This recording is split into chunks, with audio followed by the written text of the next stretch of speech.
Bonjour à tous, vous êtes sur la chaîne YouTube Allô Maman, chaîne qui tente de vous expliquer les raisons pour lesquelles vous vous êtes retrouvé dans une telle relation, toutes les astuces pour en sortir ou pour composer avec si tel est votre désir, si vous n'en avez pas le choix, ce qui est le cas lorsque l'on a des enfants avec une personne toxique, voire s'il s'agit d'un membre de notre famille et que l'on décide de ne pas couper les ponts afin que nos rapports soient les moins conflictuels possibles, le conflit étant notamment ce qui caractérise de telles relations.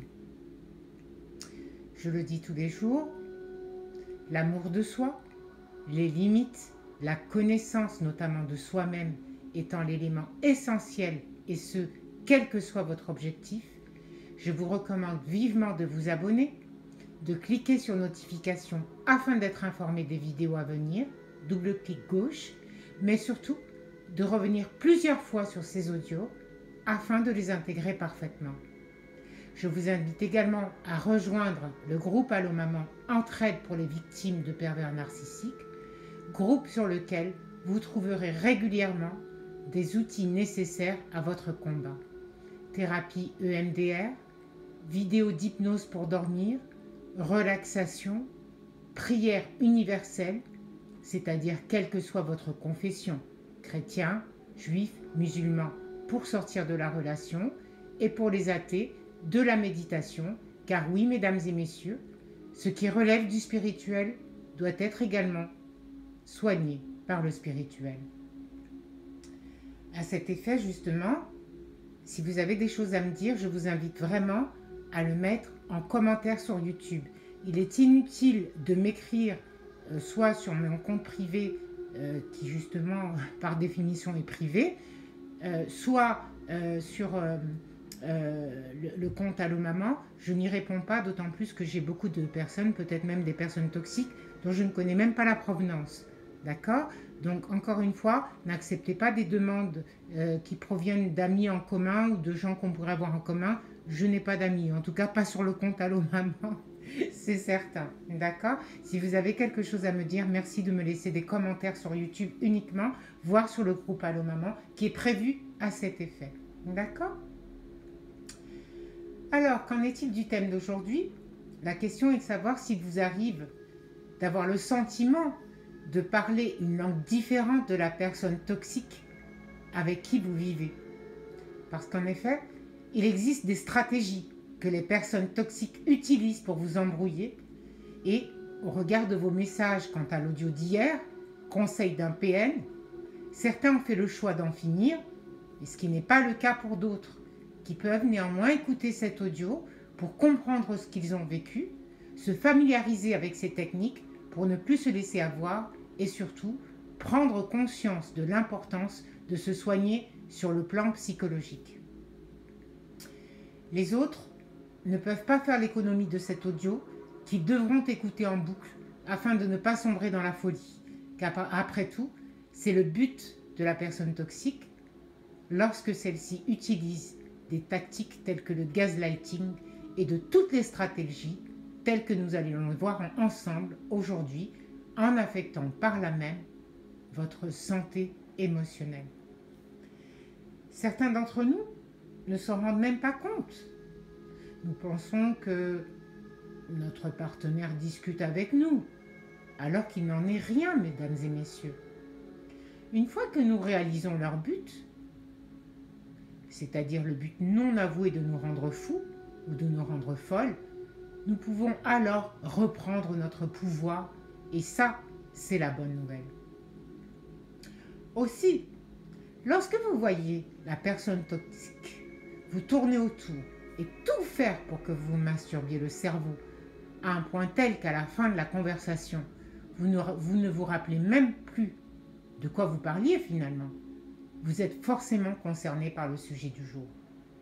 Nous sommes là dans la manipulation introvertie. Parfois, nous pensons que l'abus émotionnel n'est rien d'autre que le fait de voir la personne crier, de voir la personne perdre le contrôle d'elle-même. Mais il y a diverses formes d'abus, et cela se produit très souvent. La plupart du temps, il s'agit de narcissisme introverti, dont l'abus émotionnel est beaucoup plus subtil et peut ne pas être perçu. C'est la raison pour laquelle nous devons apprendre ces stratégies, dont la première est l'invalidation.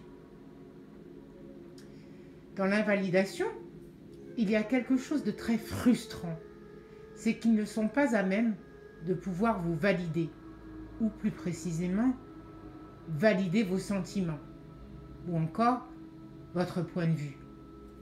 Or, lorsque l'on parle de validation, cela ne signifie pas forcément d'être d'accord avec une personne.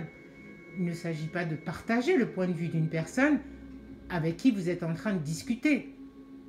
La validation n'est rien d'autre que de prendre en compte le point de vue d'un tiers. D'accord? De voir son point de vue, d'écouter son point de vue, écouter son interlocuteur, se préoccuper de son point de vue.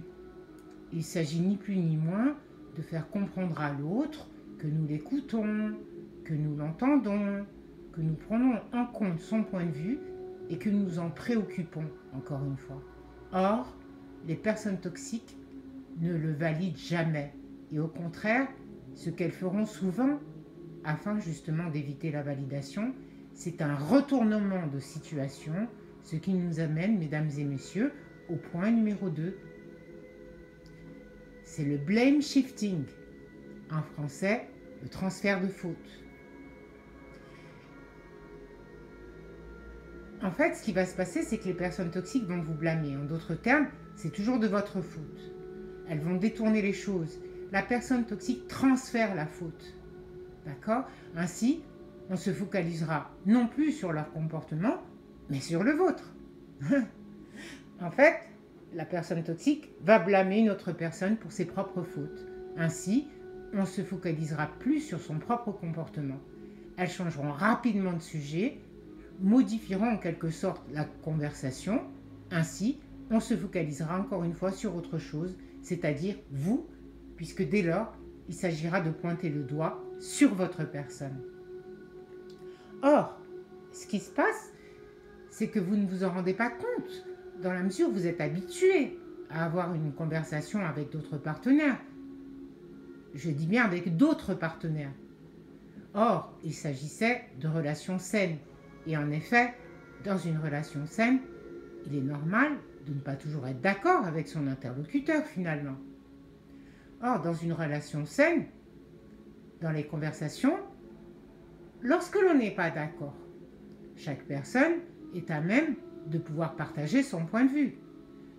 Dans une relation saine, chaque personne est à même d'endosser ses propres responsabilités. C'est-à-dire que vous partagez la responsabilité dans une relation saine. Il n'y en a jamais un qui prend 100% de la responsabilité ou des fautes, alors que finalement son interlocuteur ou son interlocutrice est complètement responsable. Aussi, il est impossible qu'une seule personne soit responsable. Dans une relation saine, chacun peut apprendre de l'autre. Dans une relation saine, une personne essaiera d'être meilleure que ce qu'elle était hier. On pourra être à même de reconnaître ses fautes ou de reconnaître que ce que nous faisons affecte peut-être l'autre partie.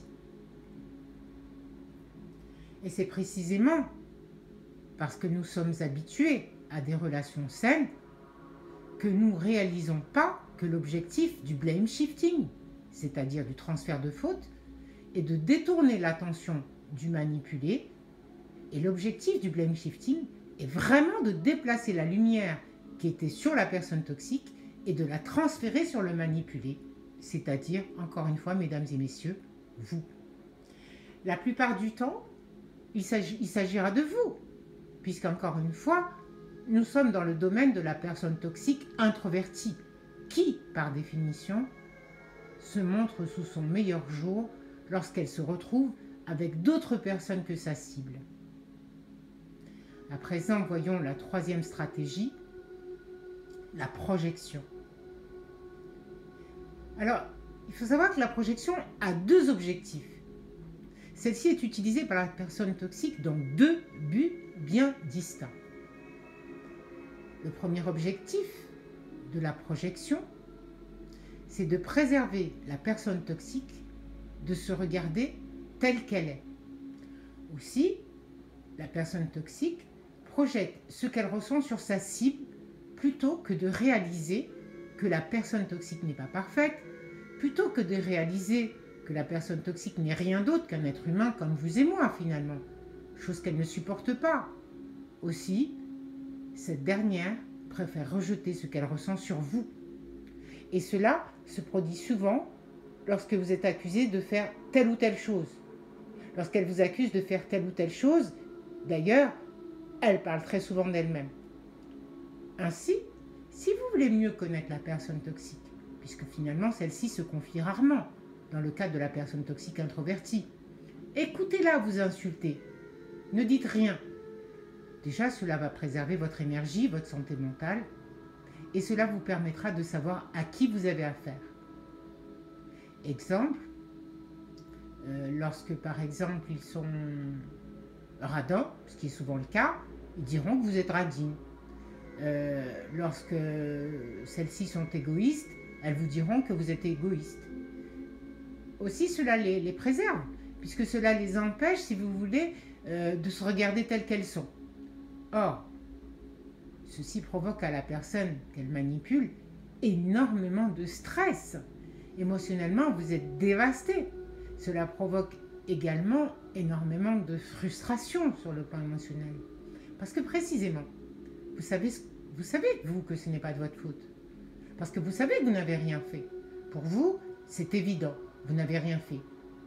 Ainsi, vous ne comprenez pas pourquoi ces attaques ont lieu. Et c'est la raison pour laquelle ce que la personne toxique vous fait crée énormément de stress émotionnel. Et encore une fois, le but non avoué de la personne toxique est de déplacer l'attention qu'il y avait sur elle ou l'attention qu'il y avait sur le vrai problème, c'est-à-dire elle, finalement. Dès lors, ce qu'il se passe, c'est que l'interlocuteur de la personne toxique se focalise sur le fait d'essayer de prouver ses arguments, de prouver que la personne toxique a tort parce qu'elle est convaincue d'avoir des preuves. D'accord? Car finalement, vous êtes convaincu qu'il ne s'agit pas de vous. Vous êtes convaincu que vous n'êtes pas ce dont vous êtes accusé. Mais le problème, c'est que vous pensez très souvent que la personne toxique vous aime, alors qu'il n'en est absolument rien, mesdames et messieurs. La victime pense que la personne toxique l'accuse en toute sincérité et qu'elle se trompe réellement. Alors la victime essaye d'aider la personne toxique à y voir plus clair. Mais le problème, c'est que la personne toxique ne veut pas y voir clair, là n'est pas son objectif. La personne toxique ne vous accuse pas parce qu'elle pense réellement que vous êtes ainsi. Elle essaie juste de vous décerveler. Son but est que vous soyez confus, mais surtout, son but est que vous ne soyez plus focalisé sur ce que vous lui reprochez, son comportement.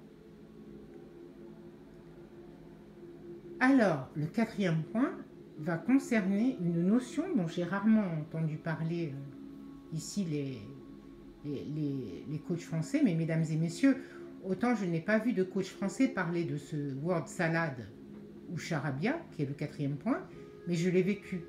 Et croyez-moi, lorsqu'on ne connaît pas cette notion, on se demande ce que c'est. La première fois que j'ai entendu parler de word salad des grands experts tels que de la bouche du PN dont je vous ai parlé hier, on se demande ce que c'est. Le PN, l'expert, hein, je ne parle pas de mes PN, d'accord? On se demande ce que c'est, d'accord? Or, lorsque vous connaissez cette notion et que vous la voyez émaner d'un membre de votre famille, ce qui fut le cas notamment pour moi, lors de mon dernier échange avec ma sœur, une extravertie dans toute sa splendeur, je ne pouvais pas croire que ma vie durant, je ne l'avais jamais remarqué. D'où l'importance d'avoir la connaissance. Je ne cesserai de le répéter. Écoutez souvent les audios, mesdames et messieurs. Alors finalement, ce charabia apporterait-il quelque chose de complètement différent? Dans le charabia, il n'y a aucune logique. Votre esprit continuera ainsi de chercher, essayant par là même de comprendre. Vous pensez que vous êtes avec une personne normale. Les sentiments, parfois, font oublier que vous n'êtes pas avec une personne normale. D'où l'importance, encore une fois, de refaire les audios comme piqûre de rappel, et ce, même si vous avez décidé de quitter la personne toxique. Car en effet, et ça dans le cadre où vous êtes avec elle, lorsque l'on a des sentiments pour une personne, il est très difficile d'avoir une certaine logique, de se souvenir que votre partenaire n'est pas normal. Parfois, justement, vous pensez être avec une personne logique, qu'il doit y avoir une raison logique à ses actions. Quand les personnes toxiques usent et abusent du charabia comme elles le font, ce qui se passe, c'est que votre esprit essaie de trouver une logique. Et devinez ce qui se passe une fois encore, vous n'êtes plus focalisé sur le vrai problème ou sur l'origine du problème que vous avez d'ailleurs oublié. La stratégie du charabia a ainsi fonctionné. À cet effet, j'essaierai de vous retrouver le mail de ma sœur, parce que je ne suis pas de nature à effacer les mails. Comme tous les juristes, on garde toutes nos preuves. Mais vraiment, c'est quelque chose qui relève du paranormal. Vous avez l'impression d'être dans la 1001e dimension. Vraiment. Je le mettrai sur le mur si je le retrouve. La cinquième de leur stratégie, c'est le gaslighting, ou ce qu'on pourrait appeler en français le décervelage. Alors, en français, justement, le gaslighting, le mot gaslighting, déjà, est issu d'un film, d'accord ? Un film qui, en français, s'appelle Hantise, et qui est un thriller psychologique américain réalisé par George Cukor, sorti en 1944. Il s'agit en fait de l'adaptation de la pièce de théâtre Angel Street de Patrick Hamilton. Il est sorti dans les salles new-yorkaises le 4 mai 1944. Dans ce film, Paula Alquist a épousé Gregory Hanson qui, autrefois, a étranglé sa tante afin de la voler. En fait, c'est une histoire de vol de bijoux. Le couple habite la maison où a eu lieu le crime. Par machiavélisme, Anton essaie de rendre sa femme folle grâce à une mise en scène des plus diaboliques, notamment en allumant le gaz, en l'accusant de l'avoir fait. Il va déplacer des objets. Et croyez-moi, messieurs, dames, dans ce type de situation, et sans la connaissance, on y laisse sa santé mentale, voire même sa peau. La personne toxique utilise le gaslighting lorsqu'elle nie avoir dit quelque chose, lorsqu'elle nie une chose qu'elle a faite, ou encore la personne toxique vous accusera d'avoir dit quelque chose que vous n'avez pas dit. Alors pourquoi vous tombez là-dedans ? Vous vous faites avoir parce que la personne toxique le dit avec une telle logique, avec un tel aplomb, que cela vous fait douter de votre propre réalité. Vous doutez de vous-même. Aussi, vous demandez, mais est-ce que j'ai bien dit ça ? Est-ce que j'ai bien entendu ça ? Vous êtes complètement confus. La personne toxique va vous accuser, ou encore, elle ment tellement bien, elle est si convaincante, que cela vous fait douter de vous-même. Et vous commencez à douter de votre réalité. Vous vous demandez, mais est-ce que j'ai vraiment dit cela ? Est-ce que j'ai vraiment fait cela ? Le but est de faire en sorte que la victime s'interroge sur sa propre réalité, sur son état de santé, sur sa folie. Mais le but final est de vous faire dépendre du gaslighter et donc de votre manipulateur. L'objectif de cette technique, c'est de vous faire douter de vous-même, de vous faire focaliser sur vous, que vous disiez que quelque chose ne va pas avec vous. Ainsi, vous n'êtes plus focalisé sur le vrai problème. Et le vrai problème, mesdames et messieurs, c'est le manipulateur ou la manipulatrice émotionnelle. Ce qui nous amène, mesdames et messieurs, à la stratégie numéro 6, la stratégie du « je te blesse et je te sauve ». Les personnes toxiques adorent vous blesser, vous sauver. C'est un jeu qu'elles adorent jouer. Elles vous blesseront et elles vous sauveront. Et ensuite, d'une certaine manière, ce que j'entends par vous sauveront, c'est d'une certaine manière, elles vont arriver avec leur solution. Solution aux problèmes qui, bien sûr, seront, selon leurs termes, et de la façon dont les personnes toxiques le voudront. Bien entendu, ce sont eux qui décident. Cela finira bien entendu avec le fait que vous devriez vous remettre en question quant à vos sentiments, votre mauvaise façon de penser. Parce que finalement, le problème, c'est vous. D'accord?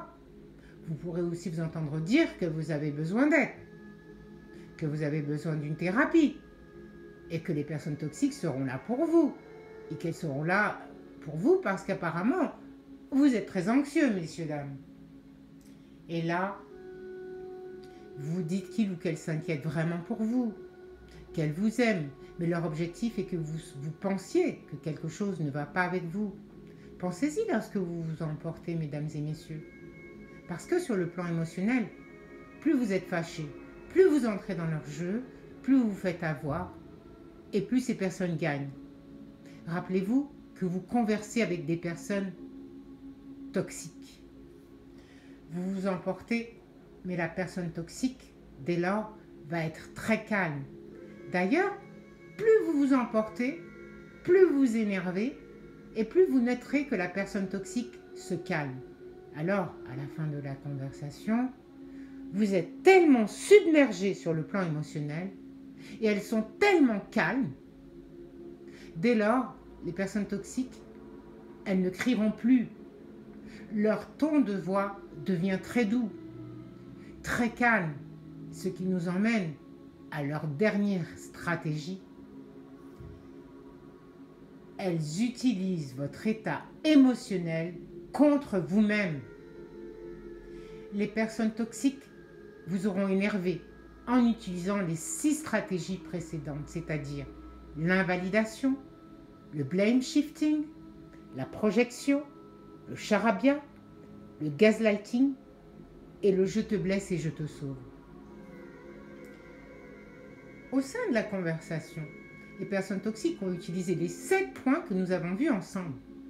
Aussi, vous êtes complètement submergé, vous êtes exaspéré, vous criez, vous avez probablement élevé la voix, vous êtes dans tous vos états. À présent, les personnes toxiques diront « Regarde comme tu cries, regarde comme tu élèves la voix, on voit très bien d'où vient le problème, que tu es le problème. Regarde-toi et regarde comme je suis calme. » Et en un instant, vous pouvez vous dire « Effectivement, c'est vrai qu'il est calme, c'est vrai qu'elle est calme. Pourquoi je suis comme ça? Peut-être que c'est moi le problème. Peut-être finalement que quelque chose ne va pas avec moi. Peut-être que je suis la personne toxique. Peut-être que je suis la personne narcissique. Et c'est ainsi que vous vous posez la question de savoir si vous êtes la personne narcissique ou pas. Dès que vous pensez ainsi, une fois encore, la personne toxique a gagné par le jeu de sa manipulation destructrice. Aussi, il serait bien de ne plus tomber dans ce piège et de ne plus tomber dans ce type de stratégie. Nous avons vu dans les audios précédents comment vous pouvez vous en sortir. Reportez-vous sur tous les audios à propos de la contre-manipulation, car en effet, il est très important de préserver votre santé, votre équilibre émotionnel. Et au-delà des audios, je vous invite à vous reporter sur le mur du groupe Allô Maman, sur lequel vous trouverez régulièrement des outils quant à la confiance en soi, car lorsque vous avez une confiance absolue en vous-même, nul ne peut vous faire douter de votre réalité. Confiance qui, comme je le disais hier, va également découler de votre intégrité. Aussi, mesdames et messieurs, répondez bien à la question d'hier. Est-ce que je veux quitter cette relation ou est-ce que je veux rester dans cette relation? Et vous saurez quel comportement adopter avec la personne toxique. D'accord? Donc, j'espère que cet audio vous parle. J'espère surtout qu'il vous sera d'une grande utilité. Si c'est le cas, likez, partagez, laissez-moi un commentaire, apportez votre propre argumentation, vos propres solutions. J'en suis très friande parce qu'à mon sens, on n'en sait jamais assez sur ces personnes. D'accord? Je vous embrasse très très fort. Je vous souhaite une excellente journée. À bientôt.